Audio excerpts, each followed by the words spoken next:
आज हम most frequent character find out करने वाले हैं हमारी स्ट्रिंग में से। तो हमें ये पता करना है कि कौन सा ऐसा कैरेक्टर है जो हमारी स्ट्रिंग में सबसे मैक्सिमम टाइम आ रहा है। तो सबसे पहले हम हर कैरेक्टर की फ्रीक्वेंसी को काउंट कर लेते हैं कि कोई भी कैरेक्टर हमारी स्ट्रिंग में कितनी बार आ रहा है। देन उसमें से हम जो कैरेक्टर सबसे मैक्सिमम टाइम आ रहा होगा उसको गेट कर लेंगे। तो यहाँ पर हम एक डिक्शनरी ले लेते हैं डिक्ट के नाम से, और इस डिक्शनरी के की पे स्टोर करेंगे हम कैरेक्टर, और उसके वैल्यू पे स्टोर करेंगे कि वो कैरेक्टर हमारी स्ट्रिंग में कितनी बार आ रहा है। तो सबसे पहले हम लूप लगा लेते हैं हमारी स्ट्रिंग पे फॉर आई इन एस, और यहाँ पर हम कंडीशन लगाएंगे इफ़ कि अगर अपना जो आई है वो हमारी डिक्शनरी के अंदर प्रेजेंट है तो हम उस डिक्शनरी के अंदर उसके काउंट को 1 से इंक्रीमेंट कर देंगे। तो यहाँ पर लिखेंगे कि अगर ये कैरेक्टर हमें डिक्शनरी के अंदर मिल जाता है तो डिक्ट ऑफ आई का जो काउंट है उसको +1 कर दो। एल्स अगर वो कैरेक्टर हमें नहीं मिलता है तो हम उस डिक्शनरी के अंदर उसकी वैल्यू को 1 से इनिशियलाइज कर देंगे।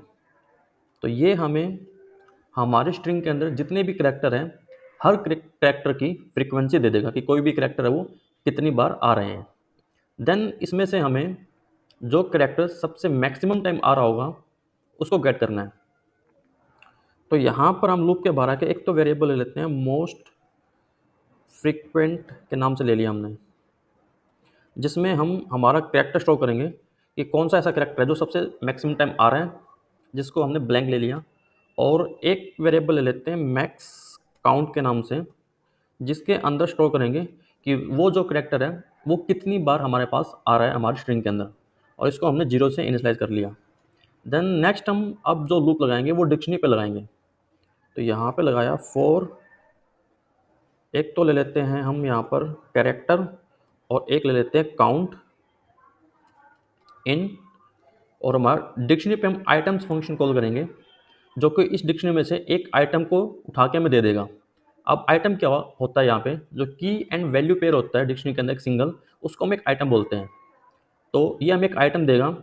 अब उस आइटम में से जो की है वो हम इस कैरेक्टर में स्टोर कर लेंगे, और उसकी जो वैल्यू है वो इस काउंट वाले वेरिएबल में स्टोर कर लेंगे। और यहाँ पर हम चेक कर लेंगे इफ़ कि जो काउंट हमें मिला है अगर वो ग्रेटर है किससे, जो हमारा मैक्स काउंट है, अगर उससे अगर ये बड़ा है तो हम मैक्स काउंट के अंदर अपना एक काउंट कॉपी कर देंगे, और मोस्ट फ्रीक्वेंट के अंदर हम अपना वो कैरेक्टर कॉपी कर देंगे। तो जहाँ पर भी अपने जो काउंट की वैल्यू है वो इस जो मैक्स काउंट है जो कि हमने 0 लेट किया था उससे बड़ा मिलता है, तो हम उस आइटम को इन वेरिएबल्स में कॉपी कर लेंगे कि मैक्स काउंट में काउंट की वैल्यू को कॉपी कर देंगे, और मोस्ट फ्रीक्वेंट के अंदर अपनी कैरेक्टर की वैल्यू को कॉपी कर देंगे। और लूप के बाहर आके हम अपना मोस्ट फ्रीक्वेंट कैरेक्टर प्रिंट कर लेंगे, और सेकंड हम अपना उसका काउंट प्रिंट कर लेंगे कि वो कैरेक्टर हमारी स्ट्रिंग में कितनी बार आ रहा है। तो most frequent and max count को यहाँ पर हम प्रिंट कर लेंगे। और अगर हम इसको रन करते हैं तो हमारा आंसर आ रहा है ए, कि ए वो कैरेक्टर है जो हमारी स्ट्रिंग में सबसे मैक्सिमम टाइम आ रहा है, और वो कितनी बार आ रहा है 5 टाइम। तो हम इसको चेक कर लेते हैं ए को, 1 2 3 4 5। तो ए 5 टाइम आ रहा है, तो ये हमारा आंसर है वो करेक्ट है।